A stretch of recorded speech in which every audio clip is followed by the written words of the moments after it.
Hello, everyone. Welcome to the Horror Room. I'm Travis Bruce, and today, doing another indie horror spotlight coming all the way from Botswana. I have a awesome filmmakers. First off, I want to introduce Tende Magangoza. He is the director, and I'm butchering your name, man. I apologize. I apologize. It's all good. It's all good. It's Tendai. Tendai.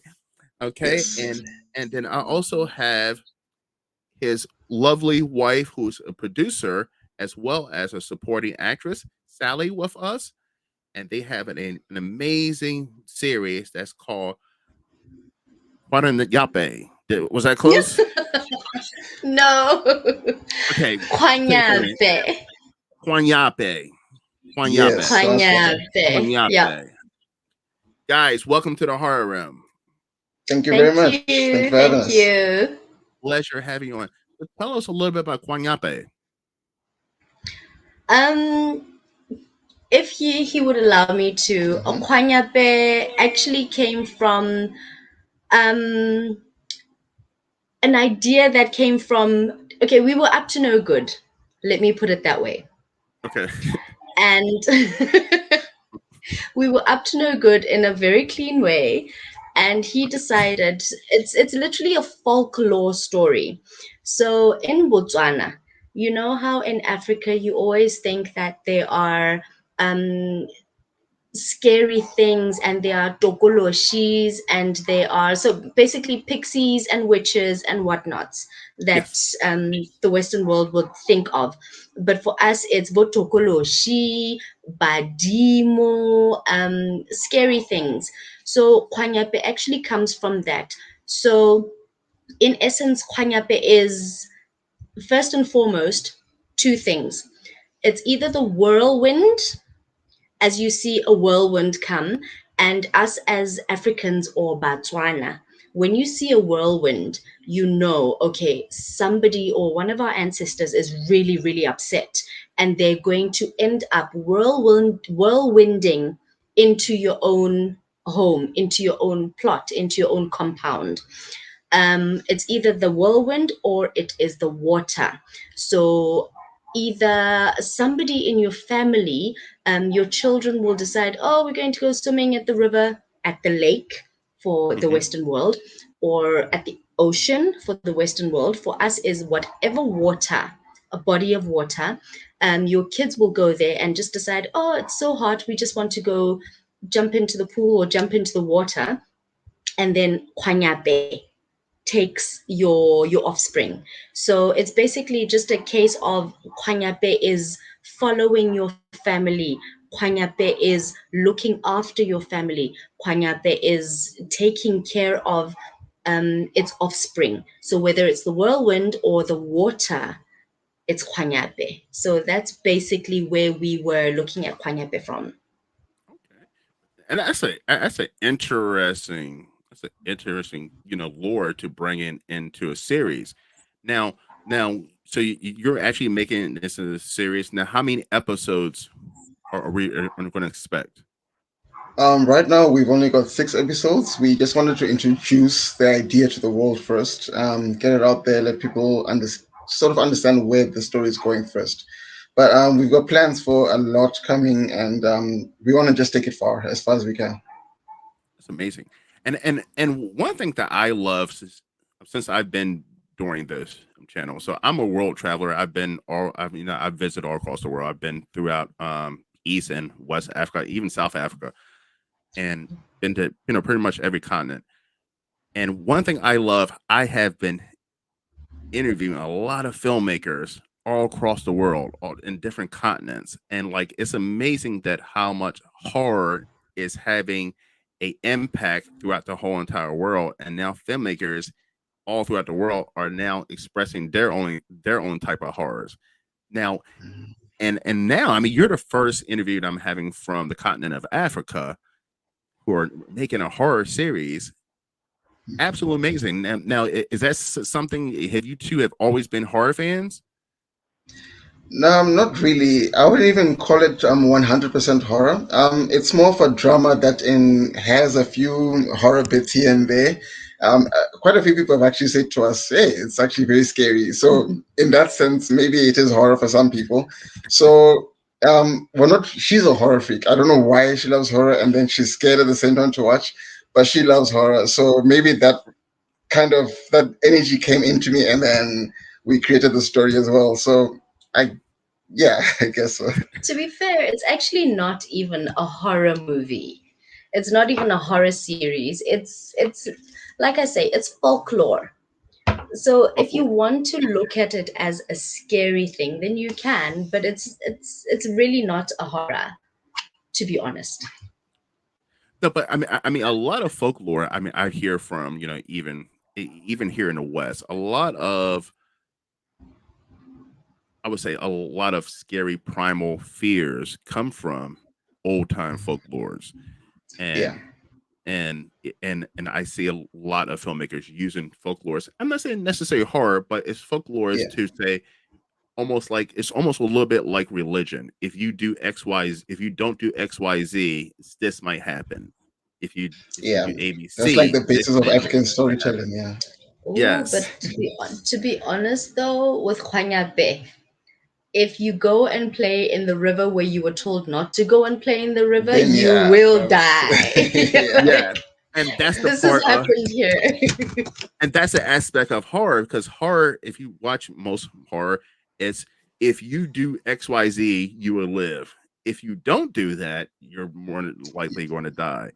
And that's exactly. the Yeah, whole aspect of horror because like horror is gives you the in life the things to do and not do to live.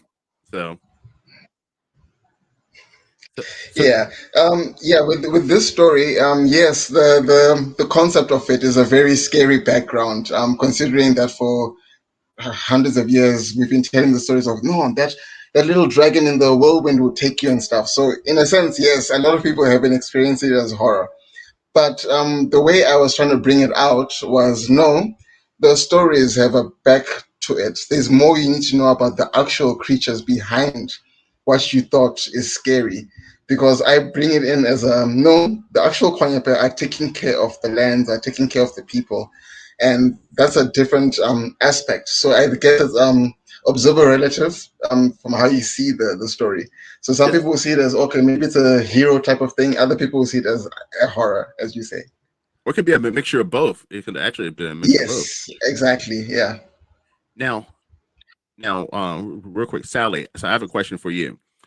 You're working on both sides of the camera. You're the producer as well as you're a supporting actress. Now, do you think by being an actress helps you being a producer, and being a producer helps you being an actress? Being an actress? I I think it actually works negatively for me Okay. because for me, I look at it as I have my own idea of what I want to see it come across. Hmm. And as an actress, I want to see how I come across. Does that make sense? That does make sense. So basically, I will look at one of the other actors or actresses and I'll be like, no, I don't want you to do this, that, and the other. But they want to come across as something like this, that, and the other. And that's the same thing with me. So it's more or less of a, I actually think I need somebody to be in charge over me on my own. Just, yeah. That's interesting because Hmm. it's because I've asked that question many a times, and most actors or actresses is like, well, yeah, it helps being able to work on the other side of the camera. So I mean, to hear your way, I mean, that's an interesting thought as well. I think for her, she would rather if it's a vision, if it's one vision, let that one vision take place, let it take lead, and then that's why she's saying she would need someone just To above, guide me, yeah, to to tell guide Yeah, her. me what to do. Because, yeah, no, Because I think if people end up doing what she like what would, I do yeah, actually, what then I it do. changes the way dynamic. the story comes out. Yeah, it changes the dynamic of everything. Yeah, because I mean, I've never acted or I've never been a filmmaker, but I can imagine like if like myself, I like to focus on one thing and one thing at a time, and I feel like if I was going to be an actor in a movie, the producing side would be hard because I'm wearing too many hats. So I would Yeah, just want to focus on that one thing and do my best at that one thing. yeah. Which is exactly what she decided to do. I'll give you a stupid example. Okay. So, one of the scenes that we did, I had an idea of what I wanted the scene to look like. And he had an idea, and the actress had an idea of what they wanted to come across as. He had an idea of how they wanted the actress to be on set. And I said to her, do this, that, and the other. He said, no, I want you from this angle to do this, that, and the other. And yeah, the three of us, Butting heads. Yeah. Now, yeah, what is it like to be a husband and wife working together on a set? it is so much Yeah, fun I love though. it. It's It's the actually like best so thing ever. technical. I don't know why people don't do It this. actually is so It makes nice. sense for us It actually works. Eh? Well, for us, for him and Yes. he gets me. He gets me. and vice versa. It works, eh? And because I mean, Hmm. I have interviewed a couple husband and wife filmmakers, and they say they absolutely love it. I'm like, wow, that's interesting because and one of the things they say is they each bring something different to the table, and they are able to bounce Yes. off each other with ideas or techniques or even weaknesses and strengths. And I'm like, Yeah. wow, I could definitely see that. Yeah, no, because I do most of the film work, the camera, the directing, the editing. I know what I'm looking for, and then she provides everything that I need. So it's literally a 50-50 thing. When I bring this, she brings in that. So I bring a story, she'll be like, okay, I didn't know where we can use the restaurant. I know which people we can use. I know she knows where to get everything. So it just, To be fair though, he's got the equipment. He tells me about, okay, so I'm going to use a Canon 46.587, and then after that I'm going to use the drone 490,000 and whatnot and whatnot. And I'm looking at him like, the hell? And like, what And is he then talking about? exactly. So he knows what to do, and then I can tell him, okay, how's about we work it here, there, and there. If we decide to climb a tree, and then you bring that drone up the tree, but from that angle over there, because that person will be coming in that. Do you know what I mean? yeah, we just So work yeah, very it well. makes sense. It Sometimes makes we're not even sense. speaking to each other. It'll be an I, huh? And Mm. Okay, so I have a question. Is 10-day? I'm gonna start with you first. yeah, What is one strength or characteristic that Sally has that you're like, boy, I wish I had that? And then Sally, I'm gonna ask you the same question about him.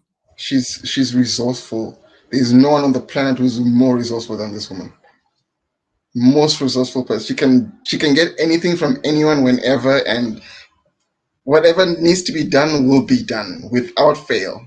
Without fail. He's clever. He's clever. He's actually really, really clever. How so?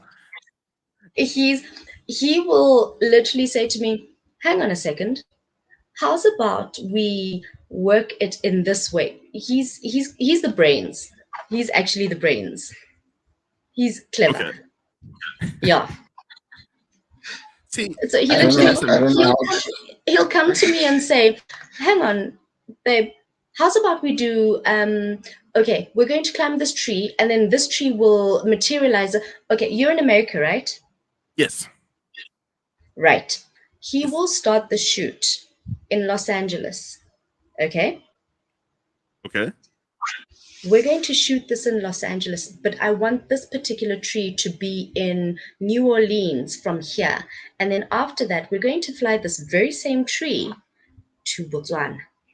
Believe me, it will work. So how did so here's a question. How did both of you get into filmmaking? Because I mean, has it something you always been passionate about, and one day you're like, well, let's go do this, or have you always, since at a young age, been interested in creating ideas? Yeah. Okay. Since she's appointed, I'll start. I haven't really always been in film. I started off as a dancer. I was We are really, we're both dancers. dancers. Okay. So, but my dad from a young age just had cameras around me for some reason.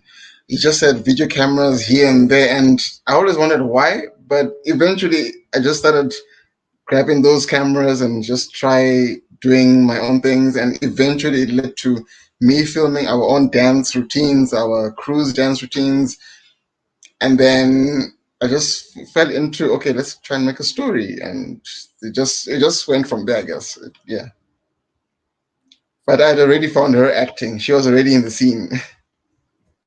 Now, has do you think right now in the year 2024 is with the credible technology as well as an affordability of it, do you think it's made it easier for filmmakers to get project made?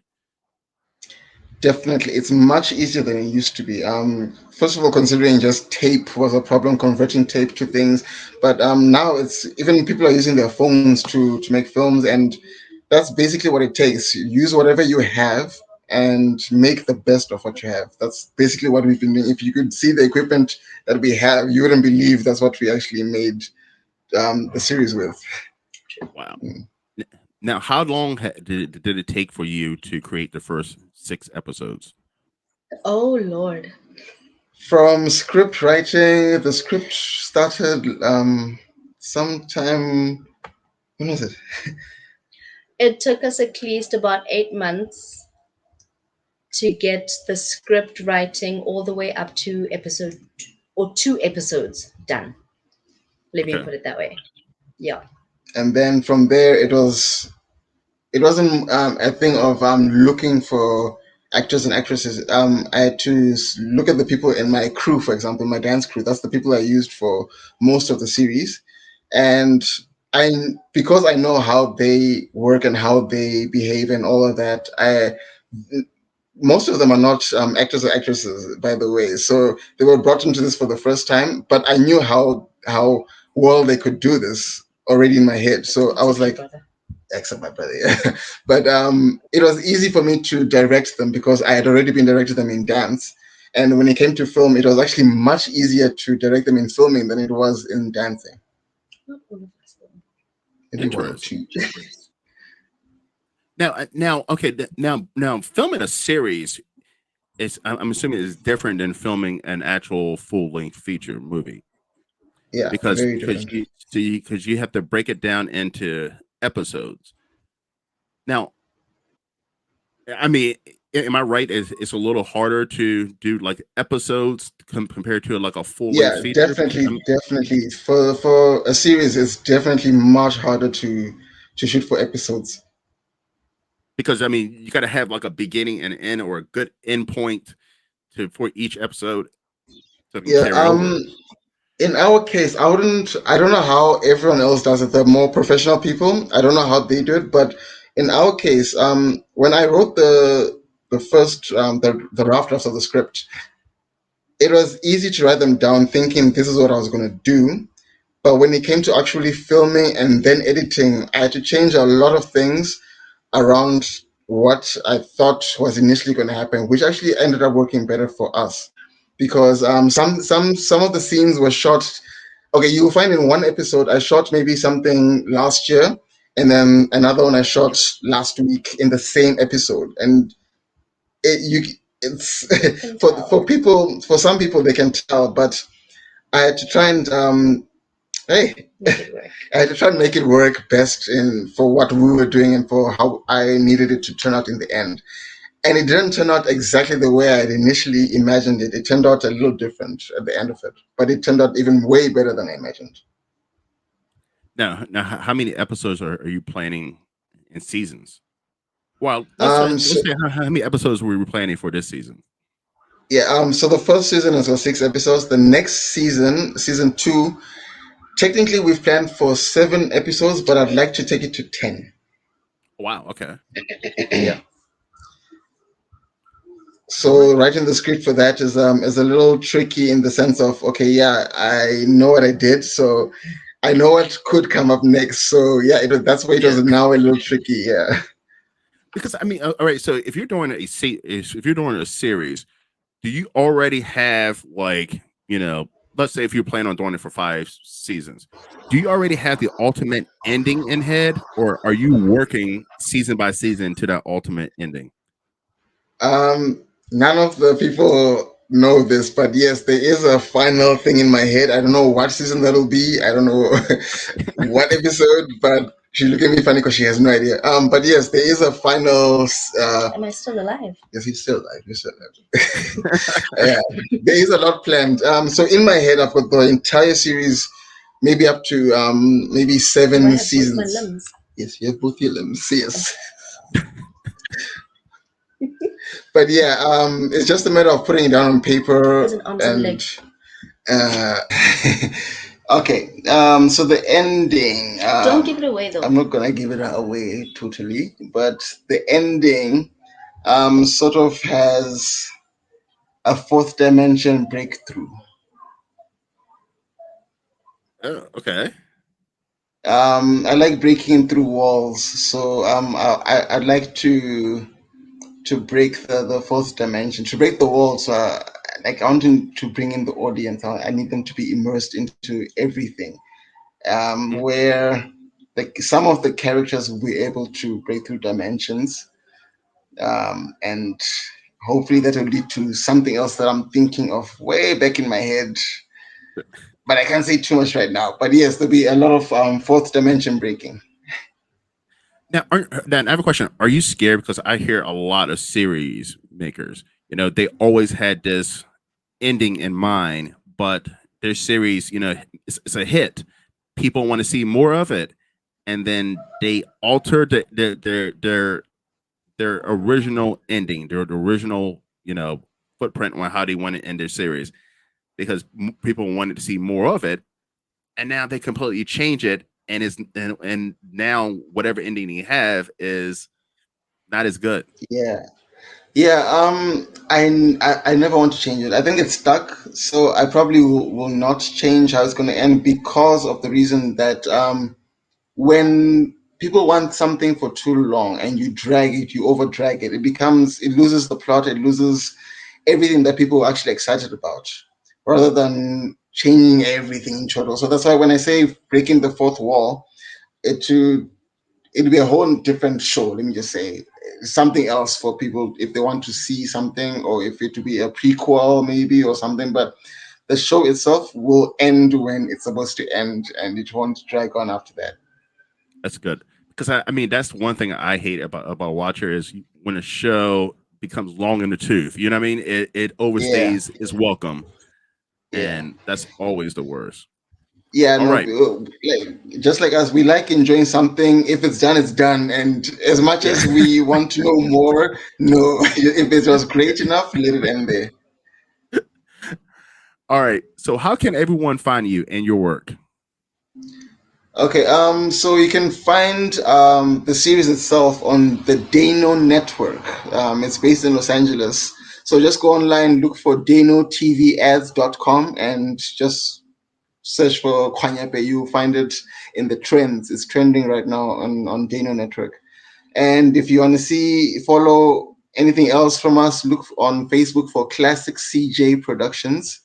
And from there, everything else will be connected to that. So guys, you've been absolutely amazing. By the way, when I get over to Botswana, I'm gonna hit you guys up Oh no, please do, and please hang do. out. Yes, yes. The question is, when are you coming over to Botswana? Not Botswana. Botswana. Botswana, Botswana. I'm definitely Botswana. Botswana, Botswana, Thank you. Botswana, Botswana. I am Yes. going to give me 2 years. Within the next 2 years, I will be in Botswana. I'm2 years trying for to listen. why? I used to travel a lot, like a lot across the world. But this YouTube channel right here has taken up majority of my free time. It has taken Ah, up majority he of does my have a free lot of time. movies, yeah. Can I give you a hint? There are Mm-hmm. quite a few people in Africa, particularly in Southern Africa, that are doing a whole lot of films, right? Mm-hmm. You need to come to Southern Africa. Come to South Africa, come to Nigeria, come to Namibia, come to Botswana, come to Zimbabwe. Yeah? But Yes. mainly come here to us, Yes. and you will find us. You will actually find gems in actual fact. I am gonna come. I'm being serious. I'm coming because I've No, Awesome. been. We're here. We're here. legit, No, we're I'm. here. Yep. I will be there. I will be there. Awesome. Listen, everyone. Well, thank you for coming to the Horror Room. I'm Travis Bruce. I'll see you guys next time. Take Thank you care. so much, man. Thank you.